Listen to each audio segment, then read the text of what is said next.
Hello friends, good morning and welcome back to my channel. কেমন আছো সবাই? আশা করি সবাই ভালো আছো আর আমিও বেশ ভালো আছি।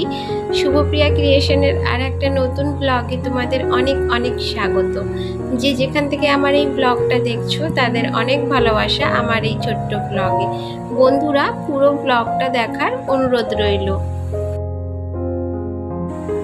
এখন ঘড়ির কাঁটাতে বাজে ওই সকাল 7টা নাগাদ। ব্লগটা এখন থেকে স্টার্ট করলাম তোমাদের সাথে নিয়ে। আর আজকের ঘুম থেকেও অনেক তাড়াতাড়ি উঠেছি, ওই ধরো 6:45 নাগাদ মানে ঘুম ভেঙেছে। ঘুম থেকে উঠতে উঠতে প্রায় 6টা বেজে গেছে। তো ঘুম থেকে উঠেই আগে সমস্ত বাসি কাজটা সেরে নিয়েছি। ধরো এই ঘর ঝাড় দেওয়া, কিছু কাপড় ছিল ভিজানো, তো জানলা দরজা খোলা, টুকিটাকি যে যে কাজগুলো ছিল সেগুলো করা হয়ে গেছে। চাটা খেয়ে এখন চলে আসলাম, এই যে চেয়ারে কতগুলো কাপড় রয়েছে আগের দিনকারে, তো এগুলো এখন বসে ভাঁজ করব। কারণ আগের দিন তো সেই বিকেলে তুলেই যা রেখেছি, কিন্তু এগুলো আর ভাঁজ করা হয়নি। আর তার মধ্যে রয়েছে আমার একটা শাড়ি, তো আগের দিন একটা অনুষ্ঠান বাড়িতে গিয়েছিলাম, তোমরা হয়তো দেখেছো ব্লগে। তো সেই শাড়িটাই পরে গেছিলাম, যেহেতু ভাত টাত খেয়েছি তো তাই জন্য না শাড়িটা ধুয়েই দিলাম। কারণ কি বলো তো, যদি কখনো কোথাও কোনো জায়গায় পুজো আচ্ছাতে যাই, তো কাঁচা ধোয়া শাড়ি না পরে গেলে তো হয় না। তো সেই কারণেই না, মানে যখনই আমি কোনো অনুষ্ঠান বাড়িতে, নেমন্তন্ন বাড়িতে খেতে যাই, তো তখন যে কাপড়টা ধরো কুর্তি বলো বা যাই পরি না কেন, সেটা না এসে আগে ধুয়ে দিই। তো চলো কাপড়গুলো ভাঁজ করে নিই। আর পাশের ঘরে তো অনেক কাজ পড়ে রয়েছে, মানে আমার বেডরুমের কথা বলছি বন্ধুরা। তো এই ঘরের তো জানলা এখনো পর্যন্ত খোলা হয়নি, এই যে এখন খুললাম, কারণ আমার ছেলে ঘুমাচ্ছিল তো সেই কারণে না আমি খুলিনি। আর এখন দেখো এই ঘরটা আজকে ঝাড়বো, মানে একটু ঝুল মতো পড়েছে, বেশ কিছুদিন হলো এই ঘরটা না পরিষ্কার করা হয় না। ধরো ওই 1-2 সপ্তাহ হয়ে গেছে আমার ঝুল ঝাড়া হয় না।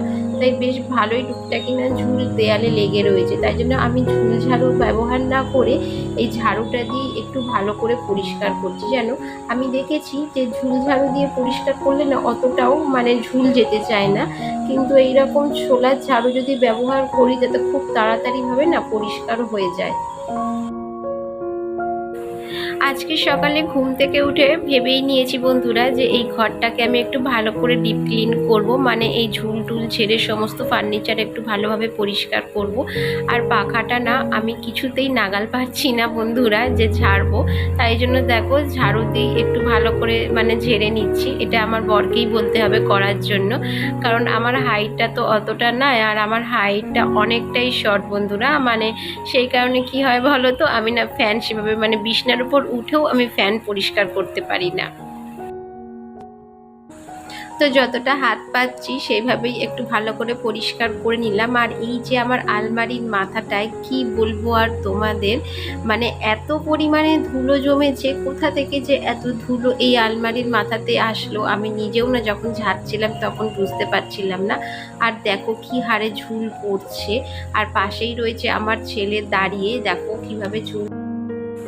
আর এই ধুলোগুলো না বন্ধুরা মানে সারা ঘর মায় হয়ে গেল, মানে উপর থেকে যে আমি ঝেড়ে ঝেড়ে আসলাম মানে ফ্যান ট্যান, আবারও মনে হয় ফ্যানেতে মানে পুরো দেয়ালেই চলে গেল। তো কি করব, একটু বিরক্তও লাগছিল, কিন্তু কিছু করার নেই, ফের আমাকে ডবল করে করতে হবে। তো এখন দেখো এটার উপর না একটা পেপার পেতে দিলাম, যাতে যে জিনিসপত্রগুলো ছিল, এই যে ধরো পাখা টুকিটাকি যে হাবিজাবি জিনিসগুলো, সেগুলো আলমারির মাথাতেই আমি রেখে দিই।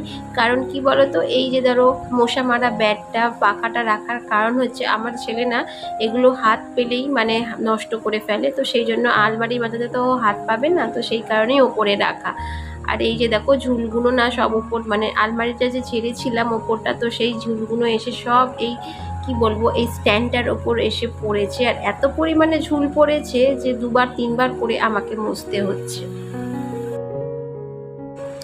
আর আজকের না বেড কভারও চেঞ্জ করব, তো বেড কভার তো চেঞ্জ করতেই হতো, কারণ এত পরিমাণে ঝুল পড়ছে যে বেড কভারের উপর এসেই পড়ে। তো এখন দেখো খাটটাও ভালো করে একটু মুছে নিচ্ছি, কারণ এর খাঁজে খাঁজে মানে প্রচুর পরিমাণে ধুলো জমেছে। তোমরা হয়তো দেখে ভাবছো যে কোথায় ধুলো, কিন্তু না বন্ধুরা, তোমরা তো হয়তো ক্যামেরার মাধ্যমে বুঝতে পারছো না, কিন্তু সামনে দিয়ে দেখলে খুবই ধুলো ছিল। আজকে সকাল থেকে বন্ধুরা ভীষণ পরিমাণে গরম। ধরো সকালের দিকে যখন ঘুম থেকে উঠেছিলাম 6টা নাগাদ, তো অতটাও না গরম লাগছিল না, বেশ ঠান্ডায় ঠান্ডায় বাসি কাজগুলো সেরে নিয়েছি। কিন্তু এখন তো প্রায় ওই 8টার মতো বাজে, তো এখন না বেশ ভালোই গরম হচ্ছে। আর আমি এদিকে কাজ করছি আর ঘেমে যাচ্ছি, তাই জন্য না গামছাটা গায়ে দিয়ে নিলাম।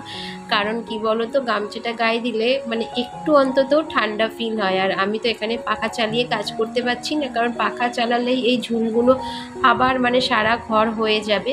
তো একেবারে ঝাড়টার দিয়েই পাখা চালাবো, আর পাখা চালিয়েই করবোটাই কি বলো, কারণ এখনও তো আমার মানে সমস্ত কাজ পড়ে, শুধু এখন মোছামুছির কাজই কমপ্লিট করছি। তো বাদ বাকি তো এখন ঘরের সমস্ত কাজই পড়ে রয়েছে। আমার ঘরে বন্ধুরা সেরকম কিন্তু কোনো দামি ফার্নিচার নেই, কিন্তু যে কটা আছে যা আছে এগুলোই আমার কাছে খুবই প্রিয়। আর এগুলোকেই আমি একটু পরিষ্কার পরিচ্ছন্ন করে রাখতে চাই, সেটা দুদিন ছাড়া হোক বা সপ্তাহে একদিন হোক, মাসে একদিন হোক, যাই হোক না কেন, কিন্তু একটা সুন্দর পরিষ্কার পরিচ্ছন্নতা ঘর এটা সবাই চায়, জানো তো। আর আমার এই ড্রেসিং টেবিলটা দেখছো তো, এটা না প্রায় 6 বছর হতে গেল, কিন্তু এখনো পর্যন্ত নতুনের মতোই রয়েছে, মানে একটুও নষ্ট হয়নি। আর প্রতিনিয়তই না বন্ধুরা আমি এটাকে ভালো করে একটু ডিপ ক্লিন করি, মানে আমার যেহেতু এতে জিনিসপত্র থাকে তো আমি একটু বেশি করে যত্ন করি এই ড্রেসিং টেবিলটায়। এটা আমি নয় বন্ধুরা, এটা সব মেয়েই দেখবে ড্রেসিং টেবিলটাকে একটু ভালো করে যত্ন করে রাখে। বন্ধুরা, আমার ভিডিও তোমাদের কেমন লাগছে তো অবশ্যই একটু কমেন্ট করে জানিও। যদি তোমাদের ভিডিওটা একটুও ভালো লেগে থাকে তো প্লিজ একটা লাইক করে সাবস্ক্রাইব করে আমার পাশে থেকো। আর যারা ইতিমধ্যে আমার চ্যানেলটাকে সাবস্ক্রাইব করেছো আর আমার ভিডিও রেগুলারই দেখো তো তাদের অসংখ্য অসংখ্য ধন্যবাদ। আর যারা এখনো পর্যন্ত চ্যানেলটা সাবস্ক্রাইব করোনি কিন্তু ভিডিও দেখো, তো তাদের কাছে একটাই ছোট্ট অনুরোধ, তো প্লিজ চ্যানেলটা সাবস্ক্রাইব করে আমার পাশে থেকো। তো এখন দেখো তোমাদের সাথে গল্প করতে করতে আমার অনেক কাজই প্রায় হয়ে গেল। আর ড্রেসিং টেবিলের এই তাকটা মুছলেই আমার আপাতত এখন ড্রেসিং টেবিলটা পরিষ্কার করা কমপ্লিট হবে। আমার আগের ব্লগে অনেক দিদিভাইরা কমেন্ট করেছো যে আমার ভিডিও তোমাদের অনেক ভালো লাগছে, তো তাদের অসংখ্য অসংখ্য ধন্যবাদ। তো এইভাবেই বন্ধুরা পাশে থেকো। আর অনেকেই রিকোয়েস্ট করেছো যে আমিও যেন তাদের পাশে থাকি, তো অবশ্যই থাকবো বন্ধুরা। তোমরা একটু চ্যানেলটায় গিয়ে চেক করে আসো, দেখো আমি সাবস্ক্রাইবও করে দিয়েছি আর তোমাদের ভিডিও মাঝে মধ্যেই দেখি। কিন্তু ওই যে আমার না নেটের প্রবলেম, যেটা তোমাদের আমি বারবার বলে থাকি যে আমার তো 1.5 GB নেট, তার মধ্যে আমাকে ভিডিও আপলোড করতে হয়। তো তারপরে না আর নেট থাকে না, জানো, যে রেগুলারই তোমাদের ভিডিওগুলো দেখবো, তো সেটা আর পারি না। তো দেখি যদি ওয়াইফাইটা নেওয়ার চেষ্টা করছি বন্ধুরা। তো তোমরা একটু আশীর্বাদ করো সবাই মিলে, যাতে আমি একটু নিজের পায়ে দাঁড়াতে পারি। সংসারে যার যতই থাক বন্ধুরা, কিন্তু নিজের পায়ে দাঁড়িয়ে মানে নিজে 2 পয়সা ইনকাম করা, সেটা না মাথা উঁচু করে বাঁচা আমার মনে হয়। কারণ আমি তো প্রতি পদক্ষেপে দেখছি মানে সংসারটা কী জিনিস, আর কথা শোনাতে তো কেউ এক মুহূর্ত ছাড়ে না, মানে সুযোগ পেলেই 2 কথা শুনিয়ে দেয়। তো সেইগুলো না আমার একদমই ভালো লাগে না, যেন। তো হয়তো ভিডিওর মাধ্যমে বলছি, অনেকে দেখলে হয়তো আবারও কিছু কথা শুনতে পাবো আমি। তো কি বলতো, এতটাই কষ্ট হয় তো যে না বলেও থাকতে পারি না। তো আমার মতো যারা ব্লগার বা ঘরের গৃহবধূ ভিডিও বানাও, তো তাদের কাছে একটাই রিকোয়েস্ট যে কারোর কথা শুনে আর কারোর কথায় কান না দিয়ে নিজেরা এগিয়ে চলো। তো মানুষ তো দেখো বলবেই, পিছনে বলবে সামনেও বলবে, এটা হচ্ছে মানুষের কাজ। তো সেই সব কথায় কান না দিয়ে নিজের কাজে এগিয়ে যাও। যেমন দেখো আমি চোখ কান সব কিছু বন্ধ করে দিয়েছি বন্ধুরা এখন, মানে বলতে আমি বাধ্য হচ্ছি। তো হয়তো বলাটা উচিত না অন ক্যামেরায়, কিন্তু কষ্ট হয় বলেই তো বলি। তো নিজের পায়ে দাঁড়ানোটা না অনেক দরকার একটা মেয়ে। এখন দেখো চলে আসলাম বাথরুমে, আর ওই যে টিভির কভার আর একটা শোকেসের ওপর যে কভারটা পাতা ছিল সেটা একটু সার্ফে ডুবিয়ে দিলাম। আর তার মধ্যে রয়েছে এই পাপোশটাকেও ভালো করে ধুতে হবে, কারণ ঝুল ঝাড়ছি তো সারা ঘর মায় হয়ে যাচ্ছে। আর এই পর্দাগুলোকে ভাবছি আজকের আর ধোবো না, কারণ অনেকটা কাপড় পড়ে গেছে বন্ধুরা। সকালে কিন্তু 1 বালতি কাপড় কেচে আমি ছাদে মেলে দিয়ে এসেছি, এতক্ষণে হয়তো হাফ শুকনোও হয়ে গেছে। তো পর্দাগুলো ভাবছি কালকে ধুয়ে দেবো, আর তার মধ্যে তো আজকের বেড কভারও ধুতে হবে। তো চলো, এখন মোছামুছির কাজ অর্ধেক প্রায় কমপ্লিট হয়ে গেছে। এই দরজা জানলাগুলো মুছলেই আমার কমপ্লিট হয়ে যাবে মোটামুটি এই ঘরটা। আর পাশের ঘরটা ভাবছি আজকের আর ধরবো না, কারণ একসাথে না এত কাজ করতে গেলে আমার ওই দিকের আবার সমস্ত কাজ পড়ে থাকবে। এখন প্রায় ওই 8:30টার মতো বাজতে যায়। তো দেখো, এখন ঘরটা আগে ঝাড় দিয়ে নিচ্ছি, কারণ পাখাও চালাতে পারছি না বন্ধুরা, কারণ পাখা চালালে এগুলো আবার এদিক সেদিক চলে যাবে। তো সেই জন্য না খুবই পরিমাণে গরম হচ্ছে, আর এত পরিমাণে এখন আবার গরম লাগছে, যেহেতু কাজ করছি তো কাজ করলে একটু বেশি গরম লাগে। তাছাড়াও বন্ধুরা আজকে সকাল থেকে কিন্তু বেশ ভালোই গরম। 2 দিন বেশ ভালোই বৃষ্টি হলো, যেন ওয়েদারটা খুব সুন্দর ছিল, আর কাজ করতেও না বেশ এনার্জি লাগছিল। কিন্তু আবার না সেই গরম, আর ইচ্ছাও করছে না কাজ করতে। কিন্তু এই যে দেখো, এই ঘরের কাজগুলো তো না করলেই নয় বলো। তো চলো, ঘরটা ঝাড় দেওয়া কমপ্লিট হয়ে গেল, আর এখানে দেখো একটা কাঁচা বেড কভারও আমি পেতে নিলাম। ঘর যতই পরিষ্কার পরিচ্ছন্ন রাখি না কেন, বিছনাটা যদি টান টান করে না গুছানো থাকে না, তো ঘরটা একদমই মানায় না। সে যতই আমি মোছামুছি করি, যতই সুন্দর করে রাখি না কেন। প্রায় 1 ঘন্টার মধ্যে বন্ধুরা আজকে কিন্তু আমি ঘরটাকে পুরো ডিপ ক্লিন করে ফেললাম, আর বাকি ছিল এই বিছনার চাদরটা পাতা, তো সেটাও দেখো পেতে দিলাম। আর এখনও সকালবেলা খুব জোরে খিদে পেয়ে গেছে বন্ধুরা এত কাজ করার পর, তাই জন্য না আগের দিন রাতে একটু ভাত ছিল, তো সেটা না আমি জল ঢেলে রেখে দিয়েছিলাম সকালবেলা খাবো বলে। ভাত তো ফেলতে নেই, তাই বেশি নষ্টও করি না আমি ভাত। তো সেই কারণে না এই ভাতটা যেহেতু বেঁচে গেছে, তো একটু আলু ভাজা করেছিলাম সকালে, আমার বর রুটি দিয়ে খেয়েছে, আর একটু আলু ভাজা আমি রেখে দিয়েছিলাম এই ভাত কটা খাবো বলে। মাঝে মধ্যে বন্ধুরা সকালবেলা আমি এইরকম পান্তা ভাত খেয়ে থাকি, তো চলতি কথা এটাকে পান্তা ভাতই বলে, আগের দিনকারের জল ঢালা ভাতকে।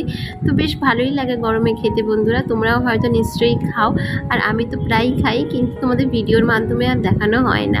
তো এখন না ভাত টাত খেয়ে একটু রান্না বসিয়ে দিলাম, কারণ রান্নাটাও তো বাকি রয়েছে। রান্নাটা যত তাড়াতাড়ি করবো, তো গরমটা আমার মানে রান্নাঘরটা যে গরম হয়, তো সেটাও একটু কম হবে। কারণ কি বলতো, সকাল সকাল রান্না করলে না রান্নাঘরটা অতটাও গরম লাগে না, কিন্তু ধরো ওই 11টা 11:30টার পর থেকে এত পরিমাণে গরম হয়ে যায় বন্ধুরা, যে রান্না তো দূর, নিজেই দাঁড়াতে পারি না।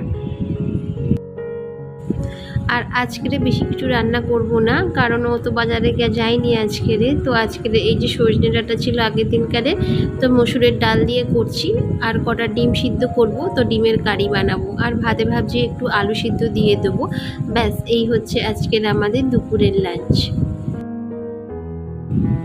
আগের দিন সন্ধ্যেবেলা যখন মুদির দোকানে গেছিলাম বন্ধুরা ডিম আনতে, তো ডিমের দামটা শুনে আমি বেশ ভালোই অবাক হয়ে গেলাম, কারণ 2 দিন আগে পর্যন্ত ডিম 5 টাকা করে ছিল, কিন্তু আমাদের এখানে এখন 1 পিস ডিমের দাম হচ্ছে 7 টাকা। তো 4টে ডিম এনেছিলাম, 4 7 28 টাকা, আর তার সঙ্গে একটা ডিম আমার বাড়িতে ছিল। তো আজকের করবো বলেই আমি ডিমটা আনতে গেছিলাম। আর ওইদিকে আমার ডালটা হয়ে যেতে এখন ভাতের চালটা ভিজানো ছিল, এখন ভাতটাও বসিয়ে দেবো, কারণ প্রায় এখন ওই 11:30টার মতো বাজে বন্ধুরা। তো এরপর ছেলেকে স্নান টান করাবো, তোকে খাওয়াবো, তো তাই ভাতটা আগেই বসিয়ে দিচ্ছি। আর ডিমটা তো সিদ্ধ বসিয়েছি, সেটা তো তোমরা দেখলেই। তো ডিমের কারিটা হতে না বেশ অনেকটা লেট হবে, কারণ এদিকে তো আমার না বাথরুমে কতগুলো কাপড় রয়েছে, সেগুলোও কেচে ধুয়ে এখন ছাদে মেলতে হবে। আর এই যে আমার বর কালকের না বেকারির বিস্কুট এনেছিল, তো সেটা না ঢালা হয়নি, তো পাশ দিয়ে দেখলাম যে ছোট ছোট পিঁপড়েতে ফুটো করে বিস্কিটগুলো খেয়ে নিচ্ছে, তাই ভাবলাম কি আগে বিস্কুটগুলো ঢেলে রাখি, না হলে ওদের পেটেই বিস্কুটগুলো যাবে।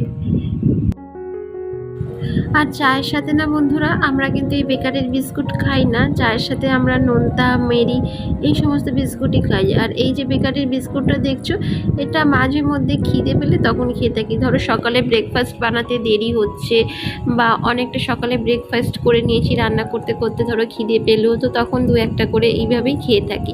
আর তোমাদের সাথে কথা বলতে বলতে দেখো আমার ডিমটাও সিদ্ধ হয়ে গেল, তো এখন ডিমগুলোকে দেখো ছাড়িয়ে নিচ্ছি। আর আমার ছেলে না বন্ধুরা ডিম কিন্তু খায় না, ডিমের ভেতর যে কুসুমটা রয়েছে শুধু সেটাই খায়। আজকে না ওর ডালটা করা একমাত্র ওর জন্যই, যেন মানে ডাল দিয়ে ডিমের কুসুম দিয়েও ভাত খাবে। আজকে সকাল থেকে মানে মাংস খাবে খাবে করছিল, কিন্তু আজকে তো বাজার যাওয়া হয়নি তাই মাংসও আনা হয়নি। আর এই গরমের মধ্যে না মাংস খেতে ভালোও লাগে না, কারণ কি বলো তো একটুখানি মাংসের জন্য আবার বাজারে যাবে। আর তাছাড়া কি বলতো আমার বড় তো মাংস খায় না, তাই ওর জন্য আমাকে আলাদা করে না অন্য কিছু রান্না করতেই হতো। তো আমার না একা একা মাংস খেতে একদমই ভালো লাগে না বন্ধুরা। তো তাই জন্য না মাংসটা আমি অ্যাভয়েড করি, কিন্তু আনতে হয় এই একমাত্র ছেলের জন্য। ছেলে না খুবই মুরগি মাংস খেতে ভালোবাসে। আর এই যে দেখো এখন আমার মশলাটাও কষানো হয়ে গেছে, আর মশলাটা না নিচের দিকে লেগেও গেছিলো যেন, যেহেতু ওইদিকে ওই কুটনোগুলো তুলছিলাম, তো মানে আনাজের খোসাগুলো তুলছিলাম, তো এইদিকে আমি মশলাটাও কষাচ্ছিলাম, তো একটু লেগে মতো গেছে। আর মশলাটা কষানো হয়ে যেতে দেখো এখন ডিমগুলোকেও আমি ছেড়ে দিয়ে জল দিয়ে দিলাম। তো চলো ডিমের কারিটা হয়ে গেলেই আমার রান্নাবান্না একদম আজকের মতো কমপ্লিট হলো। তো এখন রান্নাঘরটাও মুছে নেব। আমি কিন্তু সকালবেলা রান্নাঘর মুছেছি বন্ধুরা, কিন্তু কি বলতো যেহেতু মানে রান্না করলাম তো আর আনাজের খোসা টোসা এদিক ওদিক পড়েছে, তো সেই কারণেই একটু দেখো এখন মুছে নিচ্ছি। বন্ধুরা বেশ অনেকক্ষণ পর কিন্তু ভিডিওটা আবার কন্টিনিউ করলাম। এখন না বিকেল ওই 5:30টার মতো বাজে, মানে রান্নাবান্না করার পর তো টুকিটাকি এদিক সেদিক মানে কাপড় চোপড় কাচার পর আর ইচ্ছা করছিল না যে ভিডিওটা আবার স্টার্ট করি, তাই একেবারে সন্ধেবেলা এসে, সন্ধে ঠিক হয়নি বন্ধুরা, আকাশে মেঘ রয়েছে, তো হয়তো রাতের দিকে বৃষ্টি হতে পারে, তো সেই কারণেই একটু অন্ধকার মতো লাগছে। তো জামা কাপড়গুলো আগেই তুলতে এসেছি, কারণ একটু ঘুমিয়ে পড়েছিলাম, তো ঘুম থেকে উঠেই দেখি যে আকাশটা একটু মেঘলা করেছে, তো ভাবলাম যে জামা কাপড়গুলো আগে তুলে নিই, না বৃষ্টিতে ভিজে যেতে পারে। আর এখন বাইরের ওয়েদারটা না খুবই সুন্দর বন্ধুরা। সকালের দিকে যে অতিরিক্ত পরিমাণে গরম হচ্ছিল, তো সেই গরমটা কিন্তু এখন নেই, মনে হয় অন্য কোনো দিকে বৃষ্টি হচ্ছে, তো সেই কারণেই না ওয়েদারটা এতটা সুন্দর। আর এই ঘরে বিছানায় শুয়েছিলাম তো তাই জন্য বালিশগুলো উলট পালট হয়ে রয়েছে, তো সেগুলো এখন গুছিয়ে নিলাম। আর এদিকে জানলাটাও এখন খুলে দেব, কারণ দুপুরবেলা এত পরিমাণে রোদ ছিল বন্ধুরা যে পর্দা মানে জানলা দেওয়ার পরও এই পর্দাগুলো যদি না লাগাই না ওই কাঁচ দিয়ে মানে এতটা পরিমাণে রোদ্দুর আসে যে শোয়া যায় না। তো এখন যেহেতু ওয়েদারটা খুবই সুন্দর তাই জন্য জানলাটাও খুলে দিলাম। বিকেলবেলা বলে যে বন্ধুরা এখন আমার কাজ নেই তা কিন্তু নয়, এখনও অনেক অনেক কাজ রয়েছে। তো সব কিছু তো ভিডিওর মাধ্যমে শেয়ার করতে পারি না, তাহলে ভিডিও অনেক বড় হয়ে যাবে। যেমন আজকের ভিডিওটা অনেকটাই বড় হয়ে গেছে, তো প্লিজ একটু ধৈর্য সহকারে তোমরা দেখো। আর এই যে দেখো এখন ছেলেকে খাইয়ে নিচ্ছি, কারণ ছেলেও তো ঘুম থেকে উঠেছে, আর ঘুম থেকে ওঠা মাত্রই আমি ওকে একটু খাইয়ে নিই। আর এখন আমি জানলার দিকে কেন তাকিয়েছি বলো তো, কারণ বাইরে থেকে না বন্দে মাতরমের স্লোগান আসছে, কারণ আমাদের এখানে সামনেই ভোট। আমাদের এখানে কেন বলছি, যারা যারা আমার ভিউয়ার্স তাদের ওখানেও নিশ্চয়ই ভোট হবে বা হয়ে গেছে, তো আমাদের এখানে না এখনও পর্যন্ত বাকি আছে, তাই সবাই তো ভোটের প্রচারে বেরিয়েছে, তাই আওয়াজটা আসছিল। আর এই যে দেখো টিভির কভারটা যে সকালবেলা কেচে দিয়েছিলাম এখন এসে পাচ্ছি, কারণ সময়ই পাইনি। আর দুপুরের পর না বন্ধুরা আর একদম ইচ্ছা করছিল না যে এগুলো করি, তখন না ভাত টাত খাওয়ার পর মনে হয় যে একটু শুয়েই পড়ি।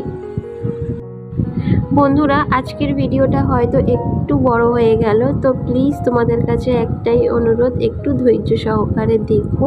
কি বলো তো মানে সমস্ত কাজকর্ম সকাল থেকে সন্ধে পর্যন্ত দেখাতে গেলে তো ভিডিওটা না অনেকটা লম্বা হয়ে যায়, তো সেই কারণেই আমি ছোট ছোট করে ব্লগ দিই, কিন্তু মাঝে মধ্যে মনে হয় সব কিছুই তোমাদের সাথে শেয়ার করি। তো আজকের জন্য